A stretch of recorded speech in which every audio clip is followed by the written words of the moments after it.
back, executive director here at the History Center. I finally got wise and put some sheets on your chairs so that you knew some of the other upcoming activities we have. So take a look at that. If you would like more information on any of them, if I can bring you a flyer on anything, please let me know. I'm happy to do that. Our next Thursday night lecture series is the Rochester Roosters. If you have not watched our 1860s vintage baseball team, it's definitely worth your time. So they come out before their home opener, which is on the 15th on Father's Day. And they do a lesson in here about the different rules, 1860s baseball and modern baseball, which is fascinating. No gloves in 1860s, which I play on the girls team, and I can tell you that's not a lot of fun.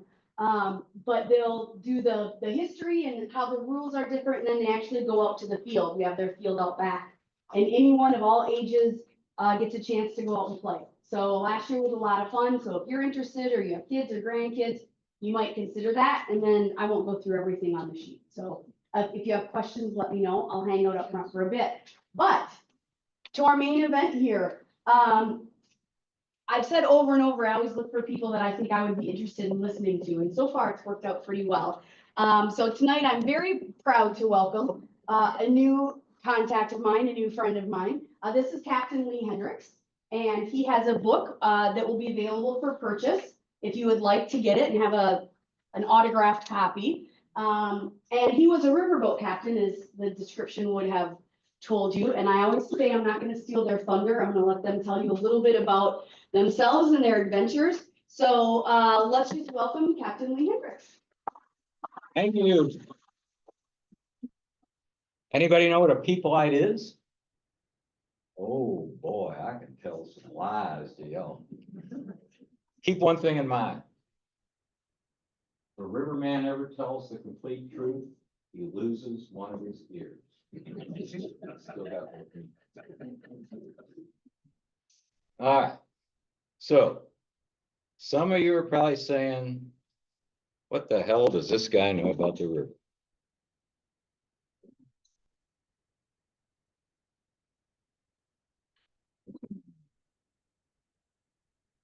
There. I wasn't born. I live in Lake City now, but this is where I was born. Does anybody recognize this place? St. Louis, Missouri. Okay. Missouri. Now there was there's probably more, but there was three real famous authors that came from Missouri. And I'm sure you all know who one of them was, right? Me? Yeah, no. Well, four counting me. Okay? I'm not real famous yet. Now, who was the most famous? Came from Hamilton. Mark Twain. Anybody know what Mark Twain's real name was? Samuel Clemens.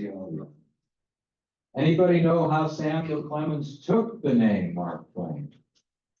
I'm gonna show you. Okay. Okay. And we're gonna do a demonstration. I'm gonna call on people. You would. So, yeah, Mark Twain, he was probably the most famous author from Missouri. And then, he wrote a book called Life on the Mississippi, and then Huckleberry Finn and Tom Sawyer and all those. But there was another couple of famous authors, and one was a poet. His name was T.S. Eliot. Has anybody heard of him? Oh, yeah. He wrote a poem about the Mississippi River, and it goes something like this, if I can remember it. I do not know much about gods, but I think that the river is a strong brown god, sullen, untamed, and intractable. Patient to some degree, at first recognized as a frontier, then as a problem confronting the builders of bridges. The problem once solved, the brown god was almost forgotten by the dwellers in cities, ever, however, implacable, keeping its seasons and its rages. Destroyer. Reminder of what men choose to forget. So he was so overwhelmed with those words, T.S. Eliot was, and so overwhelmed with living on the banks of the Mississippi in St. Louis, that he left St. Louis and went to England and never came back. Swear to God, that's true. Okay. There was another famous playwright who was from St. Louis, and I'm sure you've heard of him. Tennessee Williams, anybody heard of him? Streetcar Named Desire, The Glass Menagerie, that was set in St. Louis. And Tennessee Williams went to the same high school I did. He was a little bit older than me.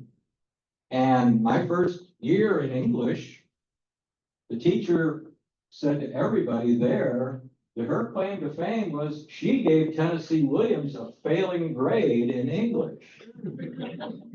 Imagine that. So it took me 50 years to get enough guts to write a book. Well, you know, after I graduated from high school, I happened to see her at the Galleria in St. Louis. And I went up to her and I said, Mrs. Stumbaugh, you remember me? She said, yeah, Hendrix, I remember you. She said, what are you doing with yourself now? I said, I puffed my chest up and I said, ma'am, I'm a pilot on the American Queen. She looked me up and down. She said, damn, Hendrix, I told you you'd never amount to anything. We went on our way, you know. So that was, but anyway, I was not a star in high school at anything. I wasn't a star football player. I wasn't a valedictorian. I wasn't really very good at anything, but you know, I wanted to get away from town. And there was a character in Tennessee Williams' play, The Glass Menagerie, named Tom Wingfield. He lived in St. Louis too. He wanted to get away. He wanted to join the Merchant Marines, go all the way out to San Francisco or something like that. I had the Mississippi River right here on my doorstep.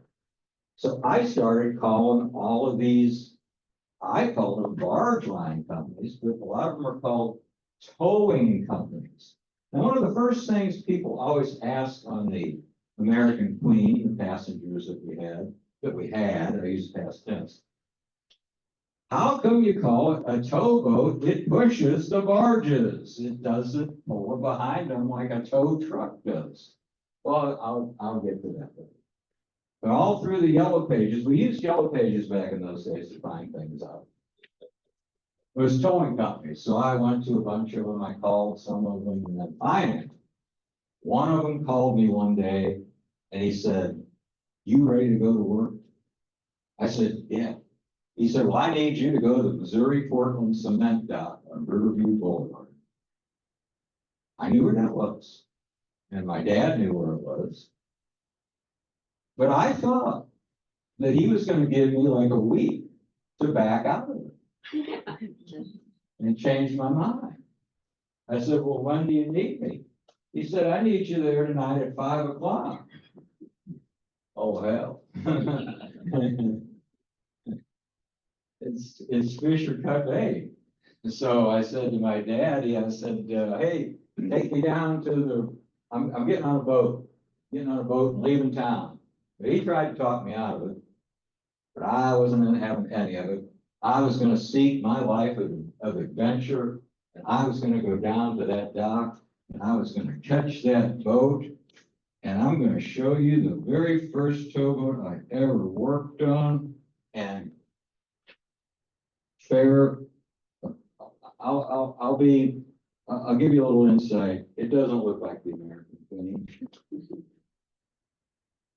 That's the first towboat I ever worked on, called the Havana Zephyr, built in 1947. I was built in 1949. We're both still going. It's probably going better than I am. But I got to the dock, and there was a couple guys working on the dock. They were loading cement onto some of the barges, and they said, guy said, "Hey man," he said, what you here for?" I said, "I'm going to catch the Havana Zephyr." He said, "What time did they tell you to be here?" I said, 5 o'clock. He just kind of chuckled. He said, "Hey, gotta sit down and talk to us for a little while. That boat ain't going to be here till 5 o'clock. So I said, okay, and sat down. We smoked a few cigarettes, and all this time my dad's at a beer joint.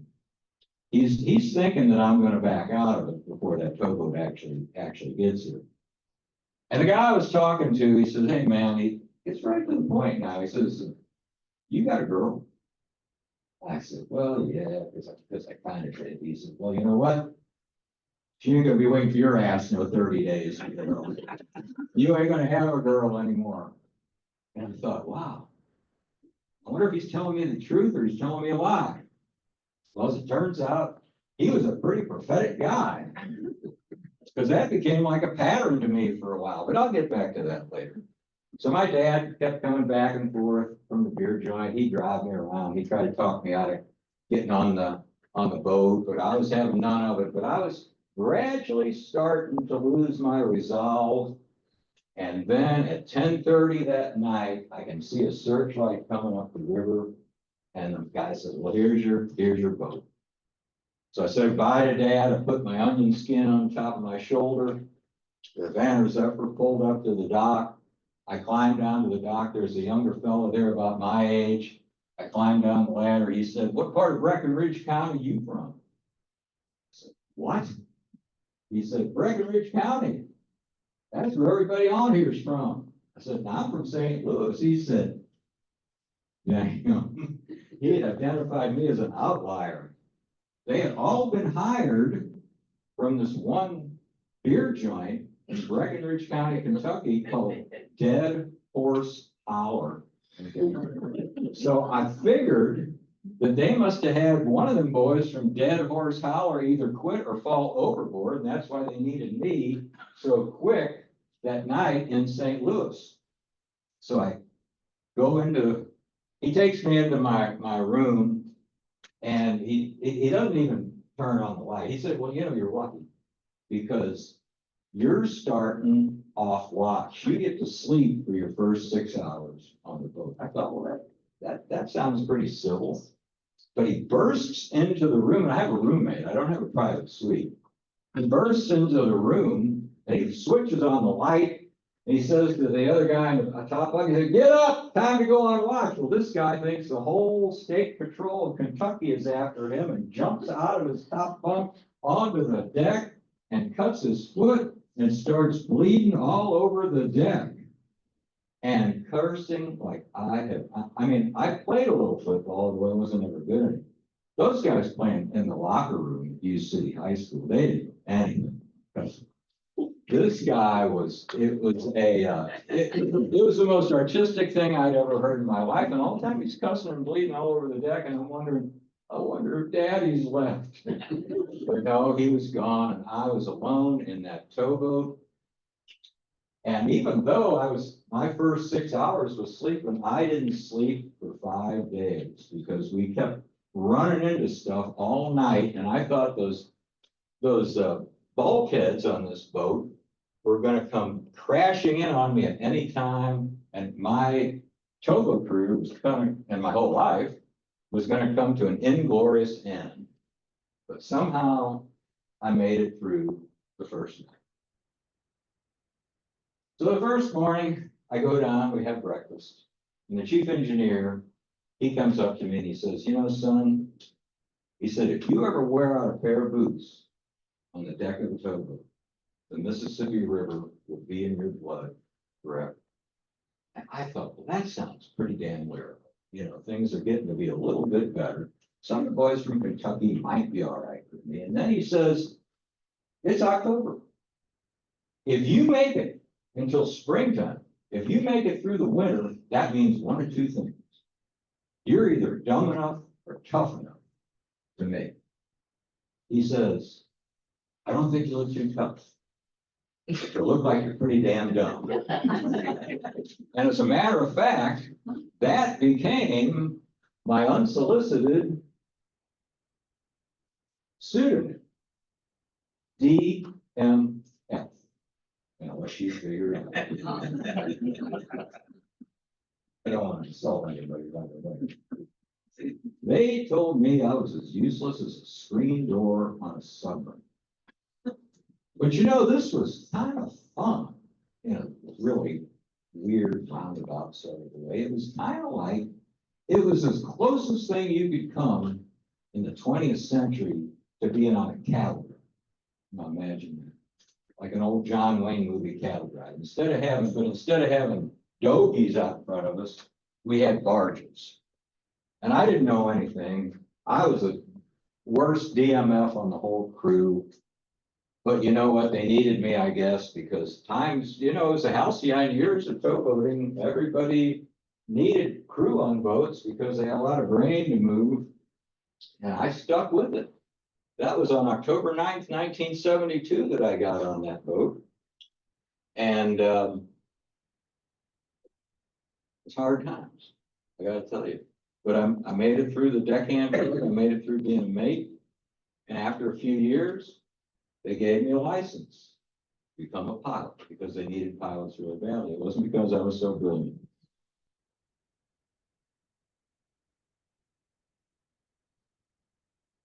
That's my first piloting job on a boat called the Charles Foss. That was another old boat. I looked kind of comfortably numb there behind the sticks. I was about 25 years old. I don't know what in the hell I was doing, but I was making pretty good money for those days. And I stayed with that on that boat for a few years, and then they switched me to bigger boats because that was what you want to try to do back in those days, was get on bigger boats because you could pay more money. You could have more jobs. You were more in demand. And this was a boat that used to run up here a lot. This was called the Ruth D. Jones. This one was 5,600 horsepower. And that boat I really loved. And I stayed with Huffman Towing Company from 1972 until about 1983. Now, I just wrote, has anybody heard of Big River Magazine out of Winona? So I just wrote an article for them about what happened in 1980. Does anybody remember much about the grain embargo with Russia? So we were selling a lot of grain to Russia in the late 1970s, and then Russia went and invaded Afghanistan. Doesn't that rhyme with something? So Jimmy Carter was infuriated by that, and he decides he's not going to sell any more grain to the Russians. Well, that had a big effect on us, and all of a sudden they cut our wages. Things went downhill for us on towboats, and I still hadn't gotten married. Okay, my girlfriends were still all leaving me after 30 days. And I said, you know what? I think now might be a time for me to see the rest of the world, because that was one of my things that I was thinking about doing when I went to work on the river, was going to Europe, because that was like the de rigueur of those days of going to Europe when you were a young person traveling around. I didn't have any money. And I thought, well, I'll work out there on the boats for a while and get a little money, and then I'll go to Europe. But I found out that I liked the boats so much, I just didn't go to Europe. But now I kind of got a chance to do it.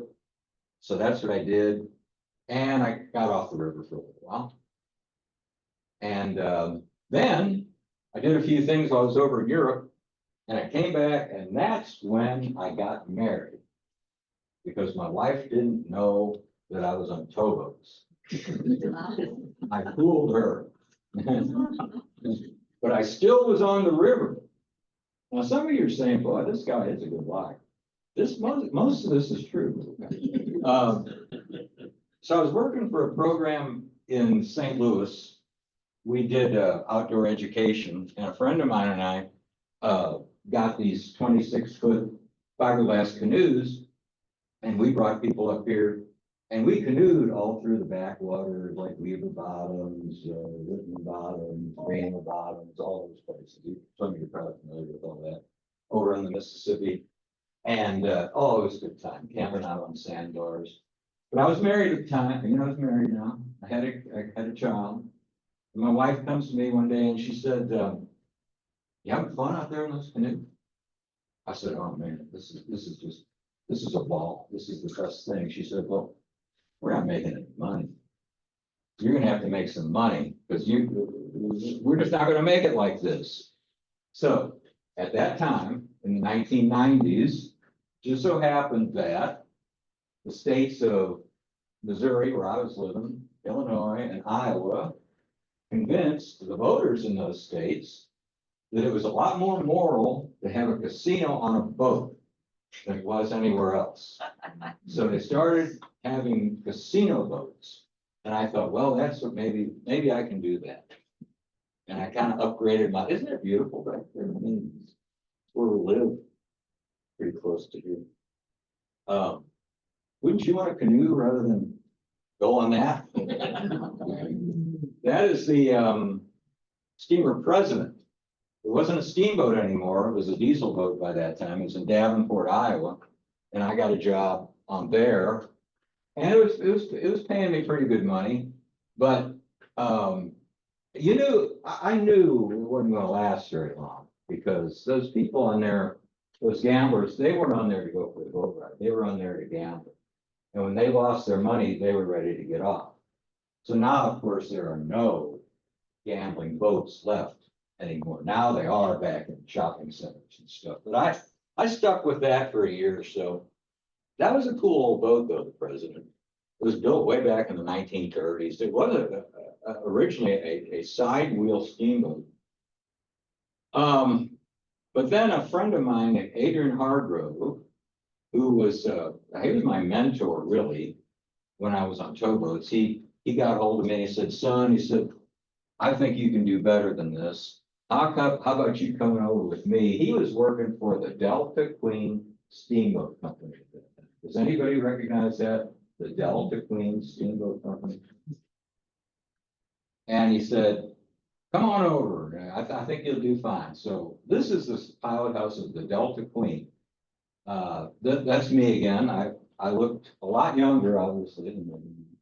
And that captain there, his name is Garland Shoemaker. He wrote a book called How to Become a River Pilot. And we thought it would be great fun for me to be sitting there steering the boat with that book in my hand. But that is it. Look at this. You know what this is? This is a engine room telegraph.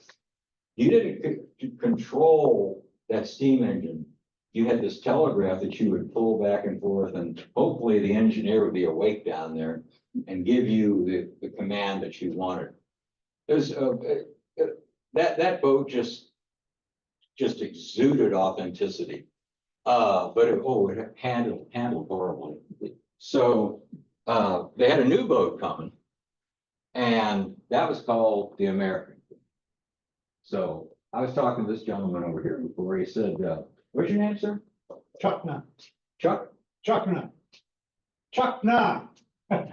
Anyway, Clarence. Clarence. Okay. So Clarence knew. He says, "Do you know Dick Carneth?" And I said, "Man, do I know Dick Carneth." Dick and I were the first pilots to take the American Queen up to the Twin Cities in 1996. And I really got to loving that boat. It was 400 feet long. The stacks were like 120 feet high. It was a glorious boat. It was designed after old 19th century steamboats. So you really felt like you were reliving history being on that boat. And I loved it, but they kept going out of business. They didn't know how to run a boat. And we had several different owners. And finally, after the third time that we went bankrupt, my wife, who's very practical, she came up to me and she said, "We're going to have to work for somebody who doesn't run a business like this. We're not going to be able to make it." She said, "Can't you go to find somebody who won't go broke like every 2 or 3 years?" Well, who doesn't go broke? It's the United States government, although they're doing a pretty good job of trying to. So I went to work for the U.S. Army Corps of Engineers. That is the motor vessel Mississippi out of Memphis, Tennessee. And I went over there as the assistant captain. And in 2014, I became the captain on the motor vessel Mississippi. And I worked on there until 2018. Now, we had a couple of different missions. We revetted the riverbanks. I don't know if that means much to most of you, but revetment is something they use down the lower Mississippi River to keep the banks from washing away because it's very alluvial down there. And concrete mats are put into the bends, and it was our job to take those concrete mats to the places that they were putting them down to save the riverbanks. But also, we would take passengers on that. This is the biggest towboat in the world. Did I say that? Don't repeat myself. Okay. That is the biggest towboat in the world. And we would have guests on board invited by the Mississippi River Commissioners. And it was a good job. But by 2018, I don't know, captain on the boat, kind of have a target on my back, you know, things with the government are kind of political. I got my retirement in, so I retired. And went to work. Went to work on that. That was called the Delta Mariner. And we took NASA rockets in that boat, ship. They took them around to Cape Canaveral. We would load them in Decatur, Alabama, come down to Tennessee, to the Ohio, to the lower Mississippi. I would get off at Baton Rouge, and then they would take it out into the Gulf and then take it around to Florida over to Cape Canaveral.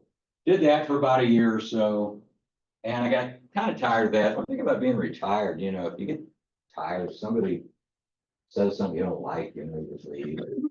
And so what I really wanted to do, I really wanted to do this on the American Queen.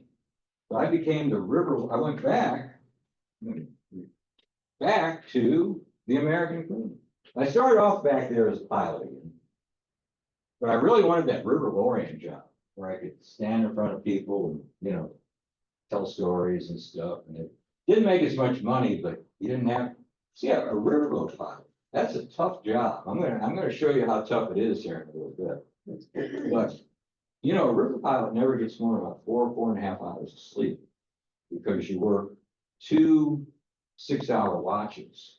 So by the time you get off watch and go down to your room, maybe get something to eat, say your prayers, brush your teeth, whatever you do, and then you got to get up about a half an hour before you go on watch. So if you get 4.5 hours of sleep at a time, that's doing pretty well. And riverboat pilots, they function at the nexus of danger, fatigue, and loneliness. Because you're up there in that pilot house all by yourself. And you're thinking about your family, you're thinking about what's going on back at home. You got all this tonnage out in front of you, you got all this responsibility, you're only getting 4.5 hours of sleep. So what I'm going to show you here in a little bit, so I'm going to show you some really good piloting. And then I'm going to show you some not so good piloting. And I always want to preface it by saying that to me, towboat pilots are heroes. Because if you can imagine, does anybody here had a job where you never slept more than, I know a lot of you women who are mothers are gonna say, well, yeah, I never could sleep when I was a mother, I was up all night. But a job where you only got like 4.5 hours of sleep and you worked 7 days a week for 30 days at a time, you worked 84 hours a week. And you had all this responsibility. And that's what being a towboat pilot is like. Now we're going to get to, you know, one thing Tennessee Williams said, he said, don't ever bore anybody. If you ever start boring people, drop a bomb. So hopefully I'm not going to bore you. I'm going to show you a little action here. So everybody wants to see some action.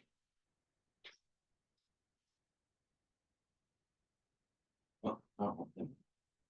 What are we doing, Chris? If you're using the next PowerPoint now, Yeah, okay. Chris is gonna drop this off. I'm gonna drop that. All right. I don't know who Barbara and who are. One of our lovely employees here. Barbara. And I'm going to turn the volume down just to be safe. There we Okay. go. Piloting towboat, the good and the bad days. We're gonna start off with the bad day. Okay. Now this was taken at Lock 11 in Dubuque, Iowa. Now, has anybody here ever gone to a lock to watch a towboat go through a lock? This is not the way you do it.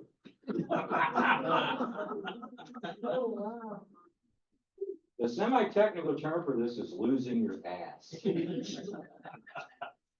You're supposed to be like coming down this way. Now, how he got into that position, I have no earthly idea. But that wheelhouse is getting kind of stinky right now, okay? Because he knows he's gonna go down on that dam. And the barges are one thing, okay? The barges are we're gonna sink a couple of them here if we're lucky.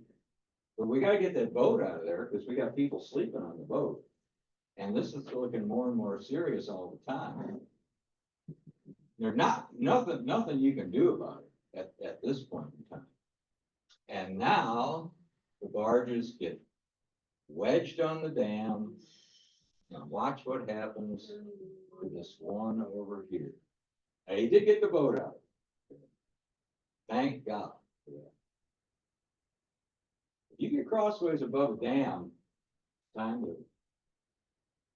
to go to plan B, start saying your prayers.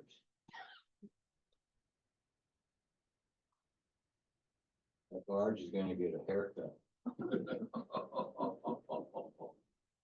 It's gonna go halfway through one of the rollers.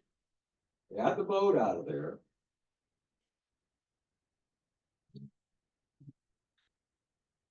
But now we know what's in the barge. The top of it's ripped right off.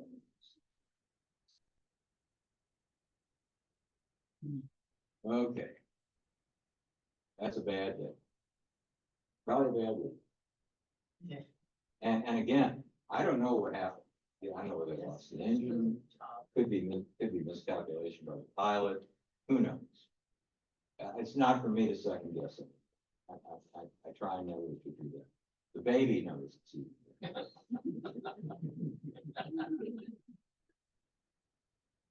Now I'm going to show you some good pilot. This is some crack pilot.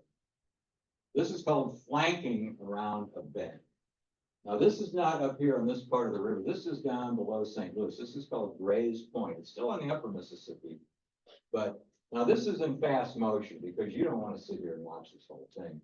But the way you do it, you don't even try to steer around this heinous bend. You point down into the bend. You point at what you don't want to hit. And then you back up. And then you let this current take you around. Look at that. Isn't that beautiful? I used to be able to do that. Right now. Look at the way that. Now the thing about flanking though, is you can get mesmerized by it. You got to know when to shove out, because if you don't start shoving out, you got 25 loads out in front of you. That's tens of thousands of tons of cargo. Each barge is 1,500 tons. You got to get ready to shove out, or it's going to spin all the way around to the other side of the river. Okay. And at some point in time, this pilot's going to think, oh, yeah, about now he's going to get ready to shove out, because it takes a little while to get moving. And he's going to come down on a bridge. This bridge is called the Thieves Bridge. Okay. And you're going to see him get really friendly. And I say him, it could be a woman, but probably it's a man. It's mostly men who pilot. Not that women can't. There are women pilots. But he's going to get real friendly with this bridge pier. There's 3 spans to that bridge. He's going to run the centers.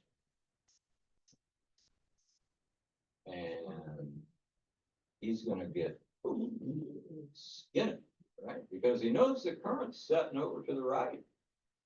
So if you know the current's setting over to the right, you got to hold the left-hand pier right. Makes sense, huh? Look at that. Isn't that beautiful? On the way. 4.5 hours more. All right, beautiful job. Now there's another. Now, if you think that was getting friendly to a bridge pier, wait till you see this. This is the Vicksburg Bridge, Vicksburg, Mississippi. He's going to run that big span. There's no way he's going to run one of those alternate spans right there. He's got 25 barges ahead of him, and there's no way in the world he can stop that tow right now. He knows that when that river is high, all of that current is going to set him to the left over to the middle of the bridge. Faith and commitment. That's what you got to have. I knew an old pilot named Wampo. I said, Wamp, how do you make the Vicksburg Bridge in high water? He said, son, you hold it on the right-hand pier until you get a chill. And then you wait another couple minutes and you hold it on the right-hand pier until you get a fever. And you hold it another couple minutes. And when the mate goes running out of the pilot house screaming that you're a lunatic, you hold on the right-hand pier for another 30 seconds.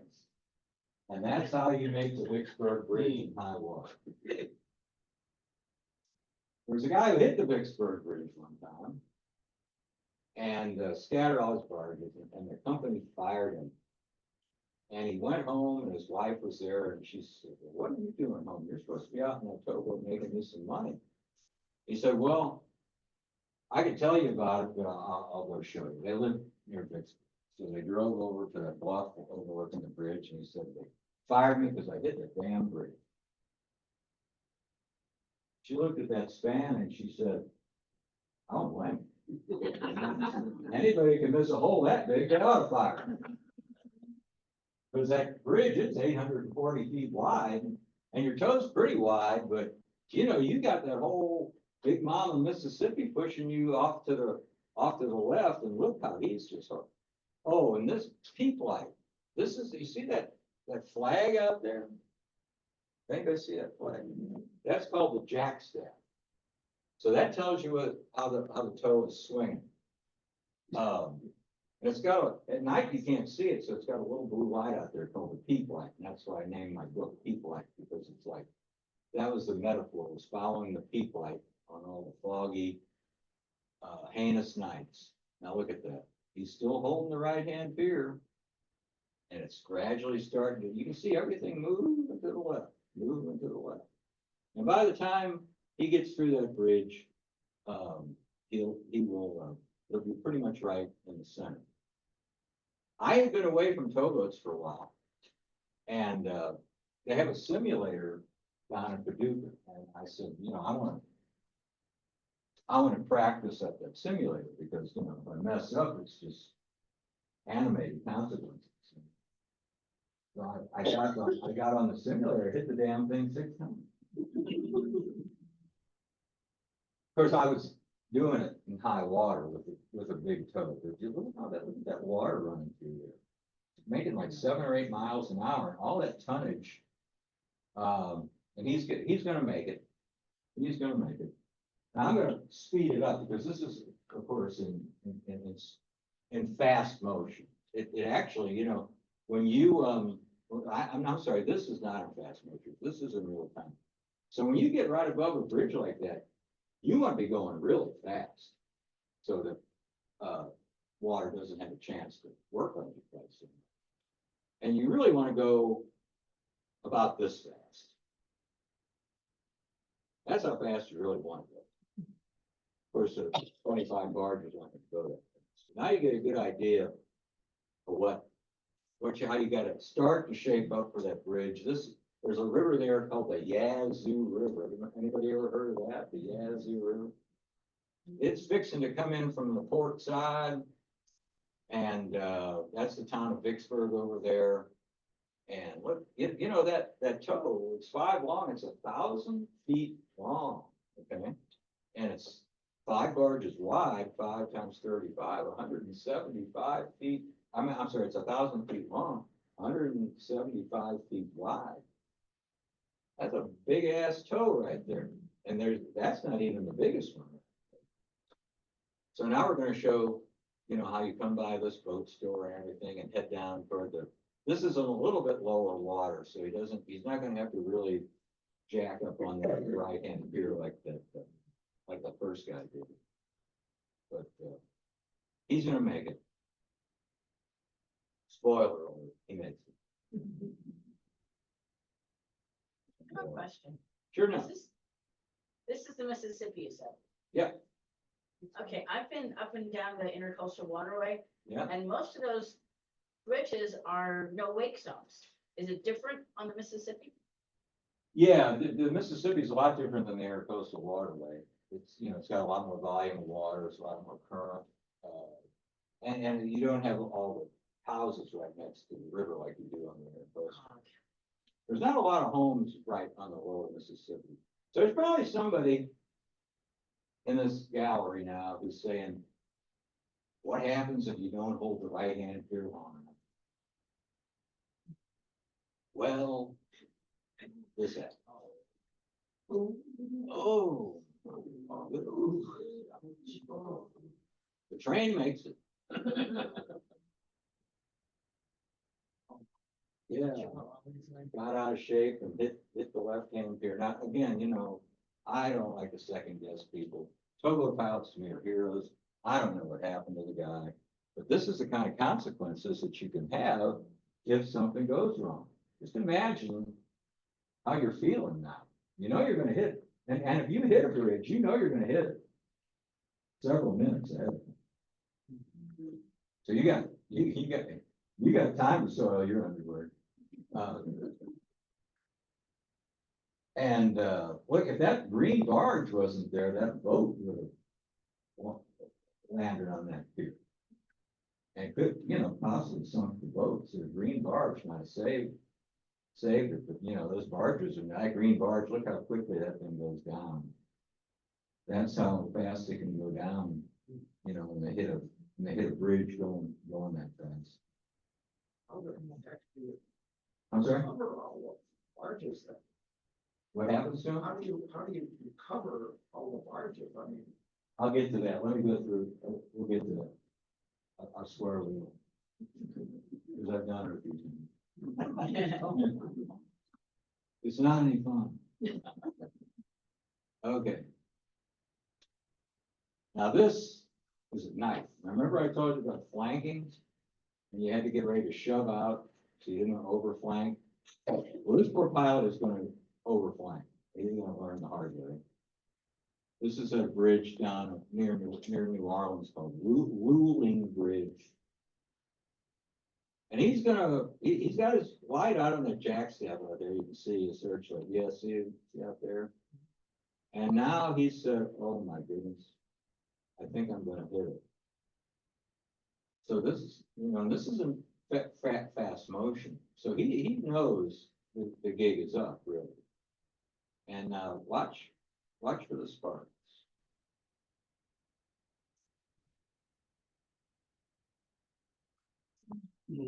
Those are not sparklers. That's the rigging breaking apart. And all those barges like floating down through New Orleans Harbor. This is in a little bit slower motion. I really feel for. I've had accidents. I thank God I never had one quite this bad. And I'm retired now, so I'll never have another one unless I dream about it, which I do occasionally. And that's that bridge pier, you know, so that barge right there is saving the boat from crashing into the bridge pier.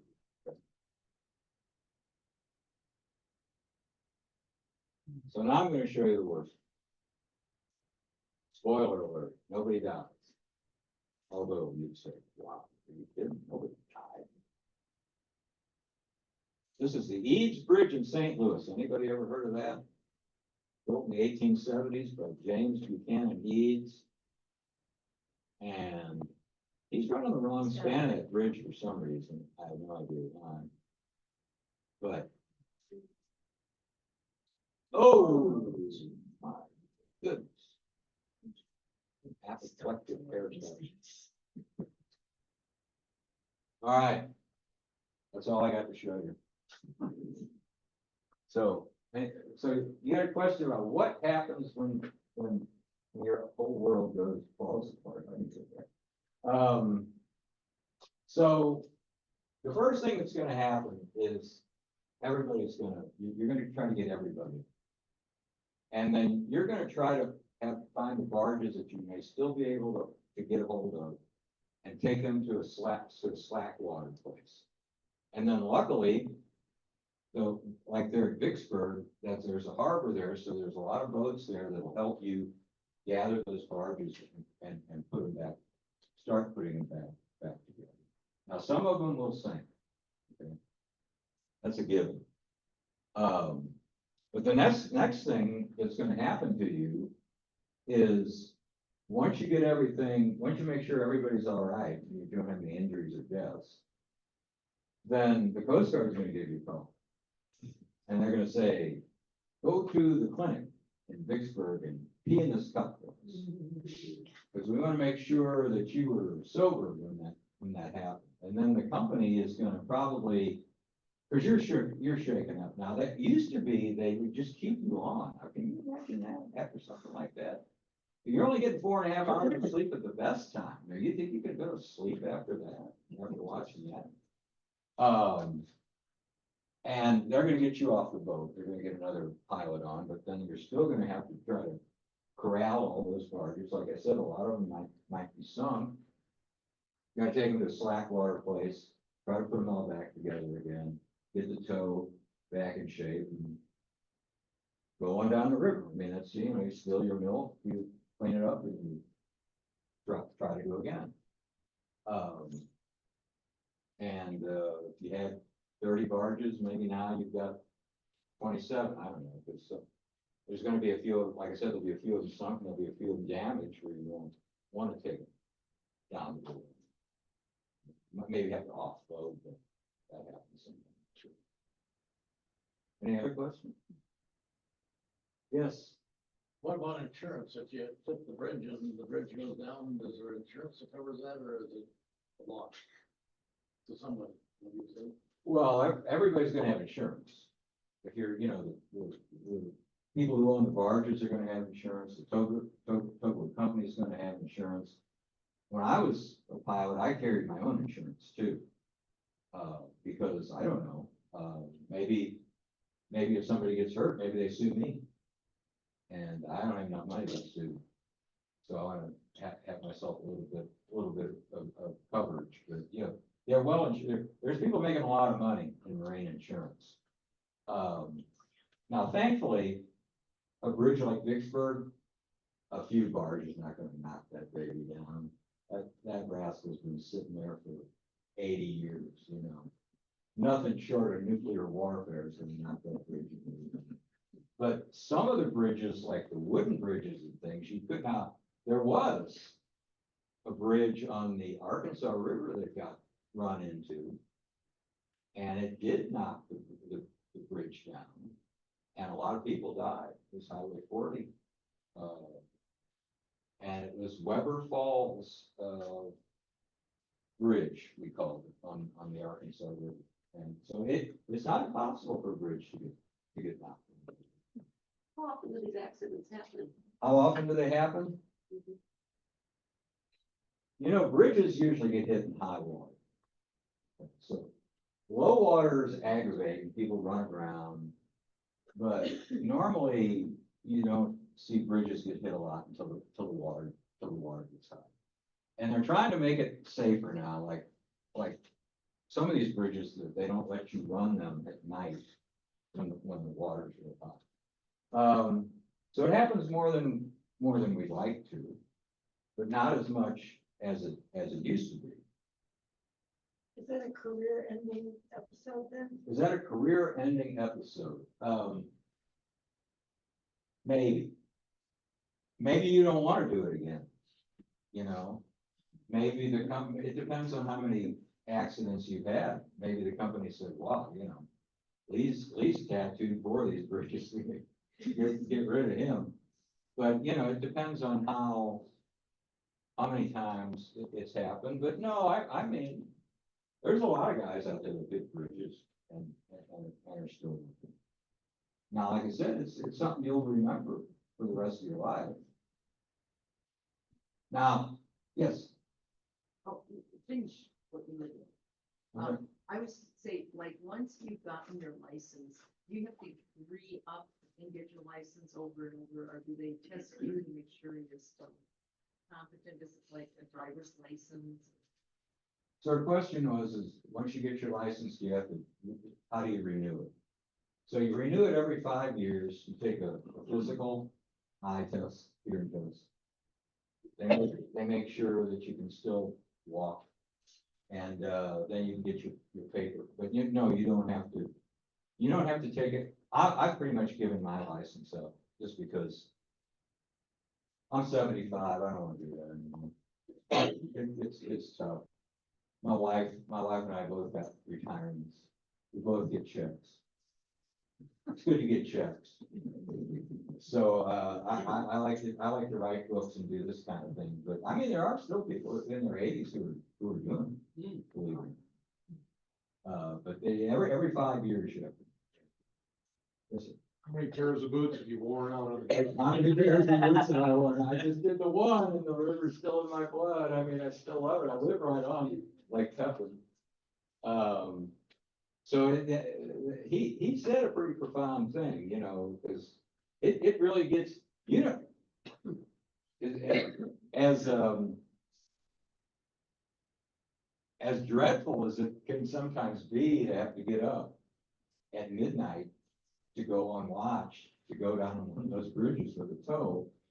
There's something about it that, especially when you're young, you kind of like it, and then you like the 30 days off. I really love doing that part, even though my girlfriend's old.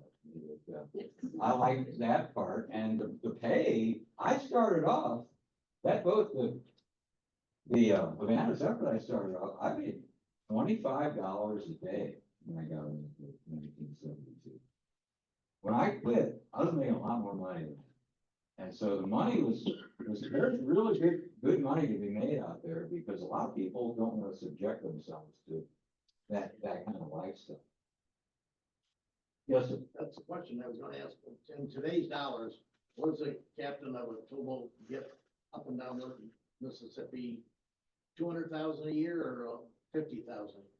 Well, it depends.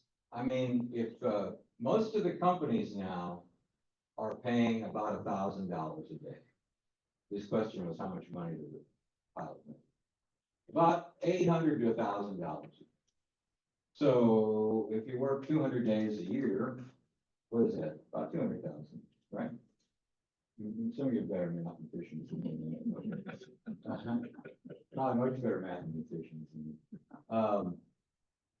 Now, if you're what's called a trip pilot, which means you're a freelancer, and they call you, that means they're one thing I found, and I did some of that. If they call you, they're desperate. Desperate people pay better. So you can make $1,500–1,600 a day if you want to go to work over Christmas, because nobody wants to work Christmas, right? But if you can make $1,600 a day, and your kids say, "Oh hell, he'll buy me a present anyway," you know, so, yeah, let him go out for Christmas. He's gonna make $1,600 a day. We'll get some real good presents. So yeah, so you know, you compare that to $25 a day, it's good money. Because, first of all, people don't want to live like that. It takes a really special brand of like somebody to go out and do that. And then, you know, it's tough, and it's not to pat myself on the back, but not everybody can do it. No, not everybody can live like that or making 4.5 hours of sleep. And you know, the meals aren't as good as they used to be. We used to have great meals on those towboats. Had to cook us breakfast, lunch, and dinner. We call it breakfast, dinner, and supper.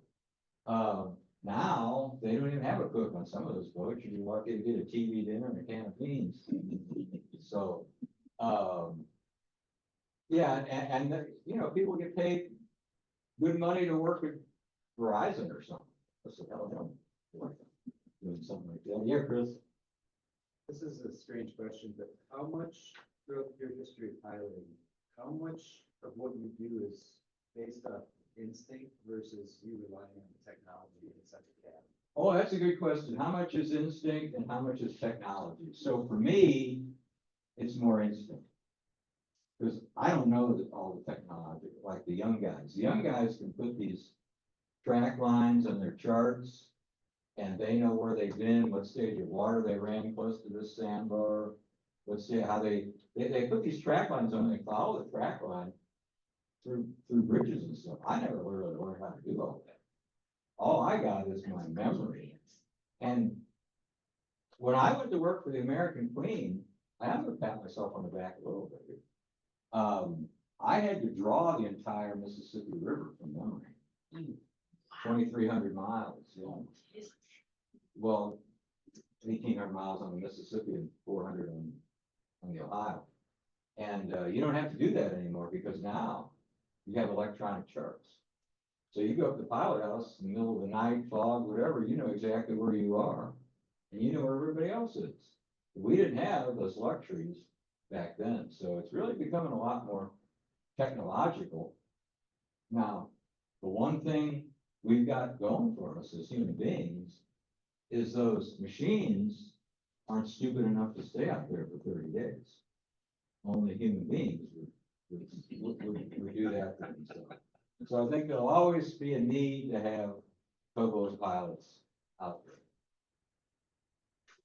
Yes, Do ma'am. you still have a boat now that you go out and just? Do I have a boat? Yep. Do I look like a fool? I wouldn't have, I got a kayak and my wife wants to sell that. Oh, okay. A boat is a black hole you throw money into. I wouldn't own a boat. I wouldn't own a boat for nothing in the world. If something like that happened. No, I don't have a boat.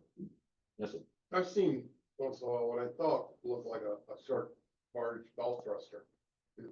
Was that the case? so the question is a bow thruster. Now, are you talking about like going through a lock? It looked like a short barge attached to the front that looked to be like a bow thruster barge.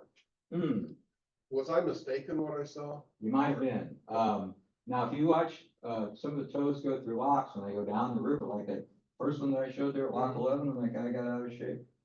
There was an assist boat right there waiting to, look like trying to help him, and almost all the locks on the upper Mississippi River will give you a nudge onto the wall. Now, why he didn't use that, I don't know. So that may be what you're talking about there.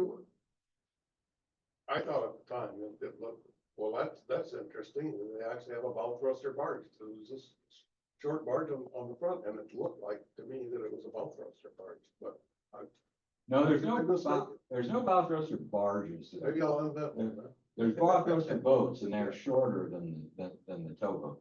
Okay. So that might have been hooked up, might have been a boat that was hooked up the front? Yeah, so you hire that tug to help you through a bridge or through a lock or something. Okay. They did try that back a long time ago. They had a bow thruster barge out there, and it was electrically operated from the pilot house, Yeah, yeah. but that was a long time ago. Well, I'm an old man too. Yeah, okay. And those idiots up in the pilot house couldn't figure out how to use it. It was always breaking down. Yes, ma'am. Did you retrieve the containers or something? Did I retrieve it? Do they have some? Oh, so yeah, you're gonna try to retrieve them. I'm sorry, Rick. You don't just leave them like. Well, if they sink in deep enough water, nothing you can do. They're just gonna be there. That boat barge that sank at the Vicksburg Bridge, that's 90 feet deep. It's not gonna hurt anything. Now, the insurance is gonna pay off. And, if it's in the channel, you try to get it out. Because you don't want somebody running over it, or at least you mark it. So, back in the 1970s, we were helping another boat pull his barges off the ground because he'd run them. And we were getting the last one off the ground. And then these guys did a really stupid thing. I won't get too technical with you, but they tried to top a barge around on a line. And that barge came spinning around, and it hit the rest of those barges that we had already pulled off the ground, scattered them like a covey of quail. And down the river they went, 2 o'clock in the morning. And these grown men screaming like babies for their mama, what? Act up. It was horrible. It's like being in a battle zone. Well, I was lucky enough that I jumped onto a barge that was still attached to a boat. But this guy that we had named Bud Rice was not that lucky. And that night, he floated 15 miles in the Mississippi River on a barge, and he had no way of contacting. Because we didn't have any cell phones back in those days, we didn't know where he was. He was just one man, alone with his thoughts, going down the river, running to the high side. We had no idea, like I said, where he was. And finally, he didn't have a cell phone, he didn't even call his girl and tell her, you know, what a worldly brave man she had. Finally, another towboat caught that barge and brought him back. And he came into the galley, and his eyes were big as pipes. And he got off that towboat that day, and he never came. And the last I know, he was selling life insurance and popping. They had a hell of a story. Yes, If you're just starting and you're working, you're a grunt and you're 30 on and 30 off, you get paid for the time off too, or do you get a wage or salary or? so the man's question is, how do you get paid? So 30 on, 30 off. Most of the companies, you used to be able to accumulate days, which meant that, you could work, but you only got half a day's pay. So you could work a half day. So say, for instance, you're making $25 a day, you would make $12 a day or $12.50 a day while you were on. And then when you went home, you would make $12.50 a day too. That was called accumulating days. Now, most people didn't do it that way. Most of the people wanted to get their full 25, and they didn't get paid anything when they were home. So that's pretty much the way it works still today. You get paid for the days that you're on. When you're off, you don't. But you still get to keep your insurance. Yes, ma'am. I grew up in the Pacific Northwest, saw a lot of barges going down the Columbia River through the Bonneville Dam. Is there any difference? The question is the Bonneville Dam any different than, the The Mississippi? Columbia River? I never worked the Columbia River. That's what, My son was a ski racer. We used to go out to Mount Hood every once in a while. well, that's So close. I'd watch the, barges go through the lock. The tows were not as big, I would say. You wouldn't see anywhere, well, of course, those barges like the ones that hit the Vicksburg Bridge, okay, now, understand this. When you are running a boat up in this part of the river, 15 barges is the most barges you can have. Now, in the lower Mississippi River, there are no locks and dams, so you can have an unlimited amount. And the biggest tows I saw when I was looking at out there was maybe 4, 6, something like that. Seemed to me like, but I'm no expert. well, they weren't 15, I can tell you that. No. Okay, you know more about it than I do. Well, I just was curious. No, it's good to know that. I was trying to, yes, sir. It seems like the learning to run a tow is so complicated, and there was a simulator down in Mobile where you could simulate and try some different kinds of boats, and it was like, oh my God, you gotta be planning ahead so long for everything that you're doing. Yeah, It's just, yeah, you don't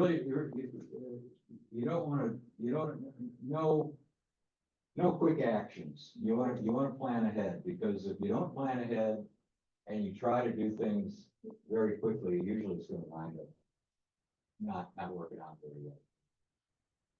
Yes, sir. you mentioned that some of the bad experiences. What was your most pleasant experience on the Mississippi from the day you started until the day you said I'm done? The most pleasant time that you had? The most pleasant time I had on the Mississippi,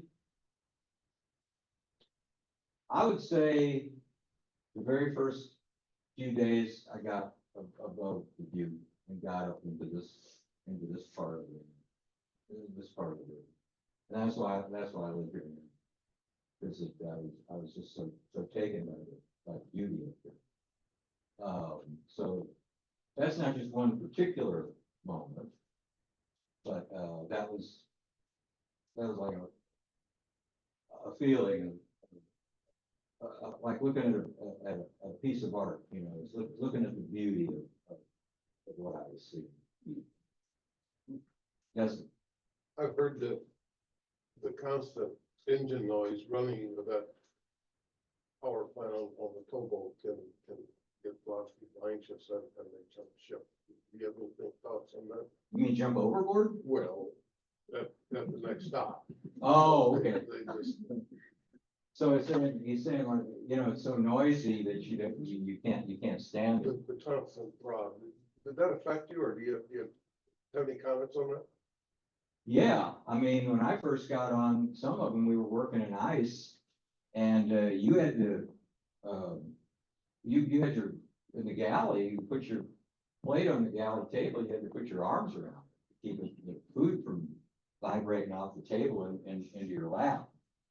So yeah, you kind of got used to the noise after a while. Sometimes you get so used to the noise that if all of a sudden it was quiet, you had a hard time sleeping.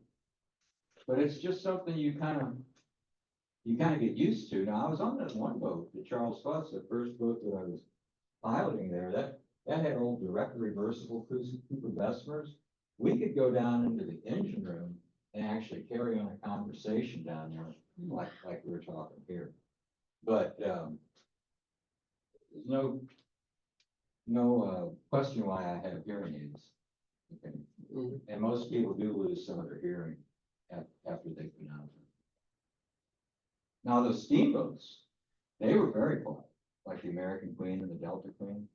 But the towboats, yeah, with those noisy Caterpillars or the GMs, very, very noisy throughout the boat. Although some of the newer ones they're building on springs, so it's kind of helping to absorb some of the noise and some of the impact, some of the vibration. Yes, sir, Chris. Did you ever have anything like supernatural, unexplained happen to you? Ooh. Unfinished business. Yeah, anything. So you gotta buy my novel when I think I do. because it's all about that. Okay. It's called The River Lorien, but, there was talk about the Delta Queen there, the captain on the Delta Queen when I was on, his name was Mike Williams. He'd been on there for the longest time. And, Mary Green, who was, married to, Gordon Green, who was the one who first brought the Delta Queen back over into the Mississippi River, died, and apparently the rumor was that, she would walk around the boat at night to make sure everything was being kept up. And every time a door would kind of open, it's just Mary there, kind of just make sure you're all right. But, no, I haven't, I can't say that I ever experienced, anybody coming into my room with me or anything like that. Had to ask. Yes, ma'am. So the Mississippi is so powerful, right? And I'm sure you know that, but like anytime you were in a situation where it was a very fast change in the water level or like, I don't know what would happen after a winter melt, where maybe it rises quickly, and so that's just part of the job, maybe? That is, so the question is, you know, do you have quick rises and falls? The rises will be quicker than the falls. You do have what's called pop rises, and those occur, generally speaking, after big rain events or after ice melts. The Ohio River is famous for that. So the first time, and I gotta tell you the truth now, I was not on the boat when this happened. The first time they took the American Queen up the Ohio, they got in, they were waiting for the next day to take a photo of the boat. They wanted to be in a certain place. So they shoved the boat up onto a bar, which there was enough water to cover the bar. Well, that night, Cannleton Lock cut off a lot of the water coming through the lock. When they woke up the next morning, the boat was high and dry, and they couldn't move it. And they were there for 4 days. This was the inaugural cruise. This was front page news. It was on television. They had to hire a dredge to dredge a new channel to pull the American Queen out of there. And it was the best thing that ever happened. Because they made so much news, but that was, to me, that's one of the prime examples of one of those things that can happen. But yeah, hot rises can really get you. St. Louis, where I'm from, is famous for this. The Missouri River, we could get a lot of rain. Oh, wow, you have all kinds of drift coming down the river. And, it, scary stuff. But, yes, sir.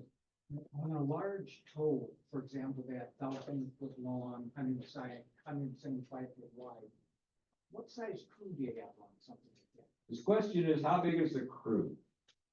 So, when I first, back in the 40s and 50s, they had 20 and 25 people on, as crew members. But everybody's cutting back on crew members now. And, now there might only be 8 or 9. And some of the smaller tows, you might only have 5 or 6. The last couple of towboats I was on, we didn't even have anybody cook dinner for us. We had to cook our own dinner, and you only had one person in the engine room. And to me, that's marginally, well, it's not marginally unsafe, it's grotesquely unsafe to me. But when I first started in the 1970s, we always had a cook, we always had 2 engineers, we always had 5 or 6 people on the deck, we would always have 10 or 11. Now they're down to 5, 6, 8, something like that. So they really cut back on the number of crews. Once the barges are all connected up, there's really nothing to do out there. Is there, everything's in the engine rooms?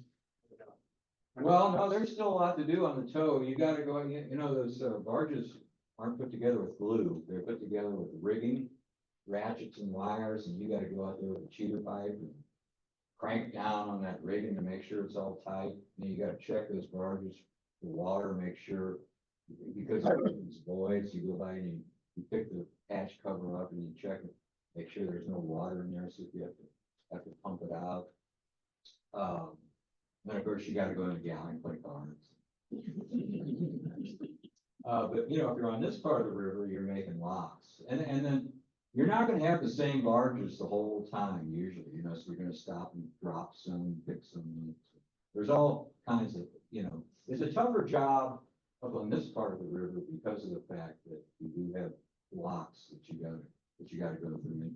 If you got a long tow, you have to double lock, you have to break the tow apart, take part of it through and then come back and get the other. So there's a lot to do. Where's the furthest north you go in the Mississippi? How far out? You mean on a towboat? Yeah. So, I know Prairie Island has a lot in Dam. yeah, you're talking about Lock 3 near Red Wing? Yeah. Okay. So you can go, the furthest stuff I've been is like, I went up the Minnesota River. Oh. And then, came back, but there are some, well, they closed Upper St. Anthony Lock, and the lower one's still open, I don't know why it is still open.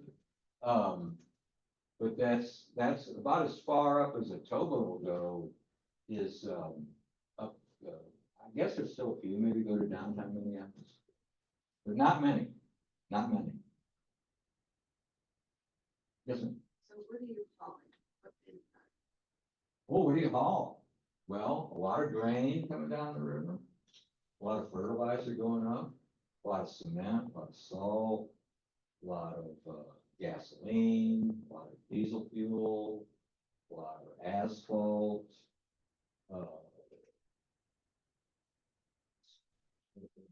Coal, not so much anymore, okay? Coke is still good.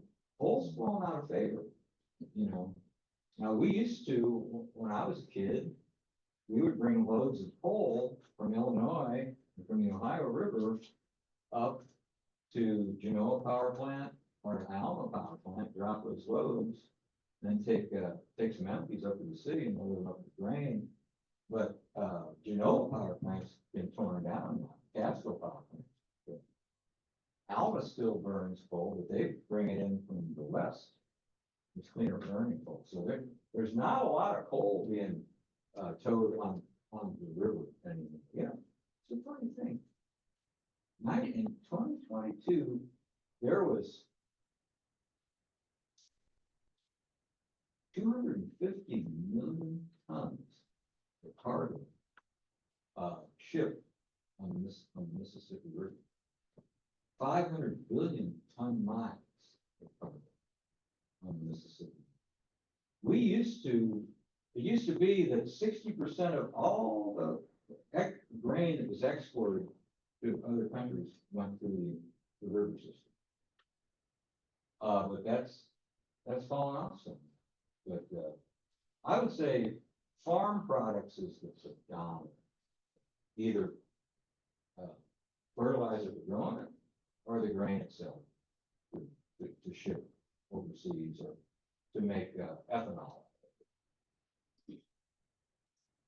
There's probably a few other cargoes that I've forgotten about, but it's all heavy stuff that if you drop and it falls on your foot, you say, ouch. Nothing, not much anything lightweight. Yes, sir. Going back to labor, union or non-union contracts? Union or non-union? Almost 95% non-union. Used to be union. There's still a few companies that might have some legacy unions. Now, when I worked for the government, we had unions.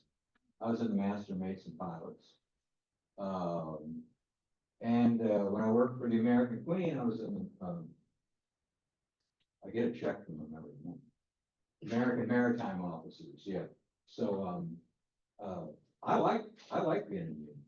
So I think they help me. I'm a proponent of unions, but not too much on the road part of it.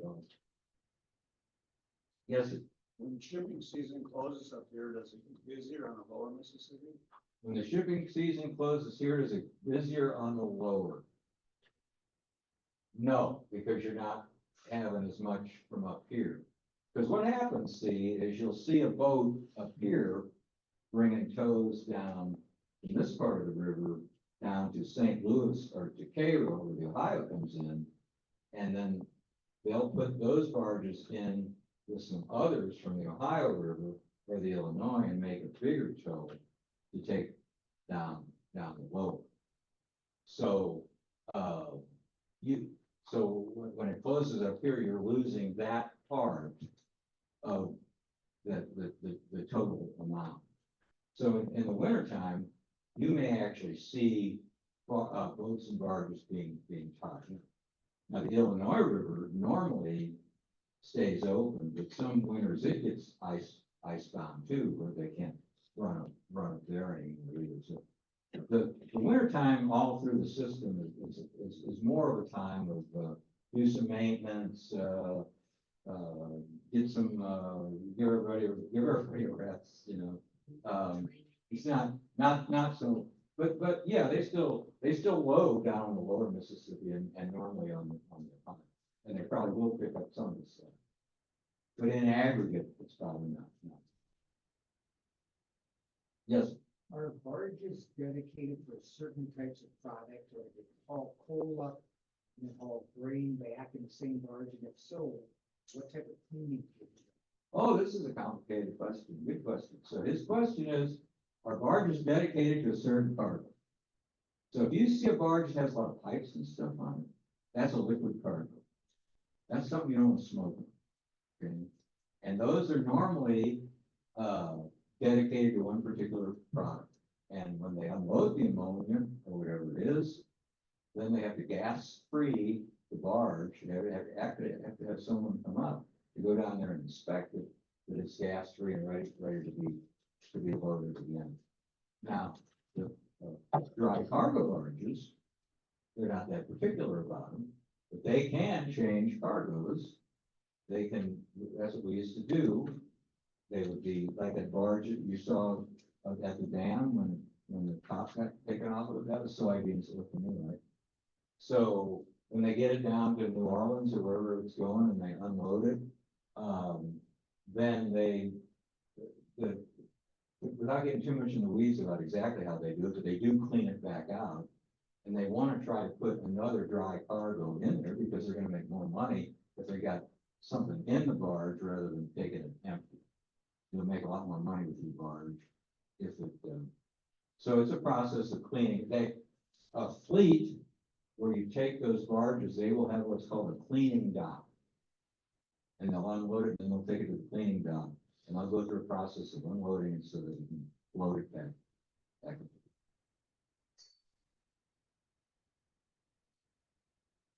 Yes, ma'am. Or rats. Um, Have I ever taken a cat down? Any critters. that Oh. jump out. Oh, jumped on, you know, hitchhiking. We had a. We had a. We had a water moccasin on one of the barges one time. That wasn't much fun. And we had a duck we made a pet out of. We had a chief engineer try to convince me he was gonna go deer hunting. He came up to the pilot house at 1 o'clock in the morning with his rifle. I said, "What you doing with that rifle, man?" He said, "We going deer hunting." I said, "What?" He said, "You just take that searchlight you got and shine it over on that buck. I'll handle the rest of it." Turned the searchlight over on this buck and I got to thinking, I scratched my head and said, "It's probably illegal. I might lose my license or I might wind up in jail. I'm not gonna get out of this. He's got that gun. Hope he doesn't shoot me." So he goes down on the stern of the tow and he's taking aim. And I thought, "Wow, I can't let this happen." So I steered the boat real hard. And luckily he missed. The deer runs off into the woods. He said, "What'd you do that for?" I said, "Well, I didn't want to run aground." But we were gonna have venison. He was dedicated to getting venison for Thanksgiving. Well, sir, yes, sir. You have a small boat, then you could have went and got it? Oh, yeah, he had it all figured out. He said, leave the rest to me. Yeah. Yes, sir. How far south is the last lock on the Mississippi? Last lock on the Mississippi, you don't talk like you. Talk like you from Mississippi. No. Okay, last lock on the Mississippi is right above St. Louis, lock 27, Grand City. So where would, lock 19, would that be above or below? Lock 19? Yeah. Keokuk. Keokuk Island. I said, is that above, the 20, you said lock 27, Yes, sir. is that south or north of Keokuk? It's below Keokuk. Below, okay. Lock Keokuk is lock 19 and the one at Grand City is lock 27. That's the last one. Yes, sir. Yes, sir. You were gonna tell us all the San Clements. Oh, yeah, I was gonna do that, wasn't I? Y'all wanna stick around for this? Yeah. All right. All right. Y'all get tired and wanna leave. I won't hold it against you.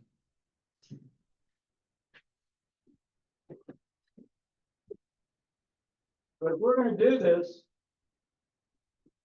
y'all gotta help me. I don't do this by myself now. Didn't know what you were getting into tonight, did you? I need a volunteer. I need a lady volunteer. Lady's gonna be a pilot. You wanna volunteer? Yeah, you do. I've got some experience on that. All right. Lady's gonna be our pilot. Come on over here. Okay. You're gonna pilot the boat. You're standing here. You don't get to hold this. You're gonna pilot the boat. Grab the wheel. Grab the wheel. Let me see you go to the left, to the forward. Okay. Let me see you go to the right, to the starboard. Okay. She's pretty calm about this whole thing, you know, but now, back in those days, you didn't have electronic sounders. So you had to know how deep the water was, okay? So we need a couple of women who got strong voices. Where's a woman with a strong? You gotta keep working, you gotta keep steering this boat. This gentleman here, he's got a strong voice. I want you to get back there, back like this, okay? You're gonna be one of the leadsmen. You know, when I do this with the kids, they all want to volunteer. Adults, for some reason, they don't want to. Sir, you're from Mississippi, or Georgia. Georgia, okay. You're gonna go back there too, because Georgians always got strong voices. Now Valerie. Valerie's got a good voice. You can stand right there, Valerie. What are you doing with your hands in your mouth? You gotta keep steering the boat. Come on now, gal. How about you? You're gonna do it. Thank you. No thanks. Y'all want me to do this? You wanna do it, don't you? You gotta go. All right, I'll take another guy. Guys, come on, you'll do it. Oh, there we go. Okay, now we got it. All right. What's your name? Natalie. Natalie is a pilot.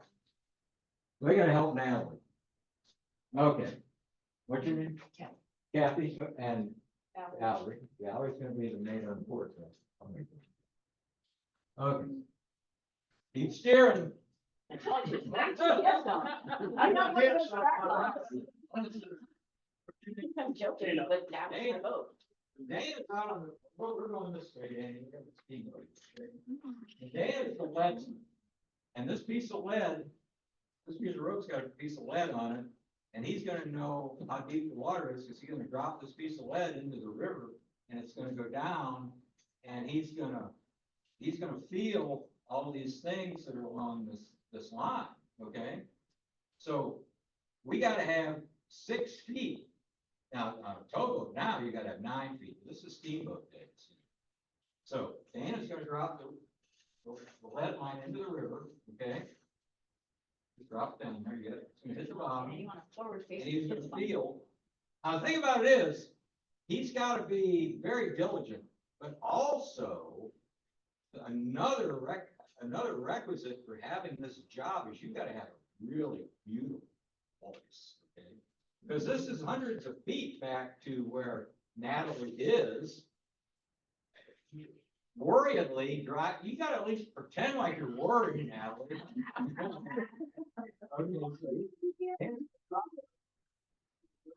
He's gonna get, this is 6 feet.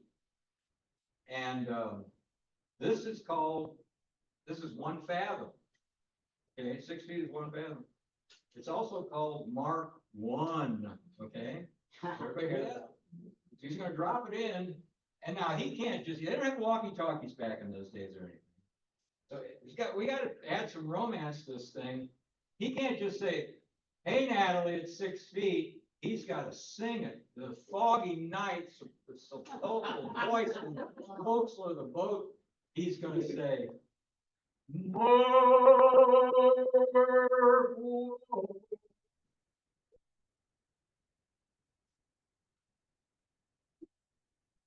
gotta relay that to Kathy. So Kathy's gonna relay it back to Natalie. So let's hear it. Jim. Mark 1. Okay.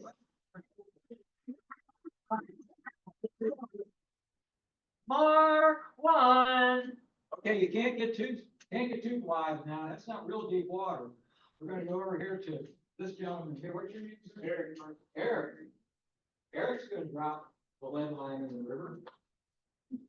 And you're facing this way, Eric. Drop the lead line in the river. Now let's get deeper, okay? So he's gonna go by, past Mark 1, 6 feet. He's gonna go down, he's gonna feel this right here. This is 9 feet. And it's also called, do it, half less swing. Half less swing. So you're gonna yell this to you're gonna turn it down and you're half less swing. Half less swing. All right.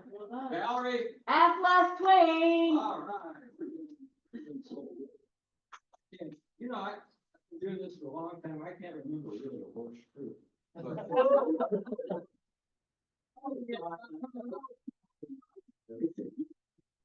joking. Okay, so we're going to go back to Dan. He's a leadsman over here on the port side. Dropping it again. He's out here. It's dark. He's got to feel this rope. It's going to go down all the way to this one right here. This is good. When you hear this, this is a good sign. Okay, this is 12 feet deep, 2 fathoms. I bet there's somebody here who knows what else. So I'd say all of us, because Natalie, as you can tell, she is ripped with fear. I've already got 9 feet. I already got 9 feet, yeah. Yeah, you're right. All right, so we're all gonna turn to Natalie, and on the count of 3, we're gonna say Mark Twain. Can we do it? 1, 2, 3, march!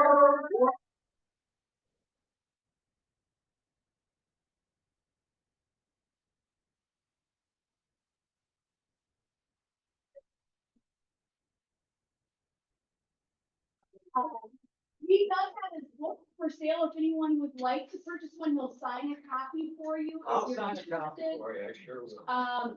Cash only, but if you'd like to grab his card over there and, figure out, a credit card payment if necessary, please feel free. Thank you for coming. This is one of our most lively events we've had in a long time. So, thank you for being here and thank you, Lee Hendrix.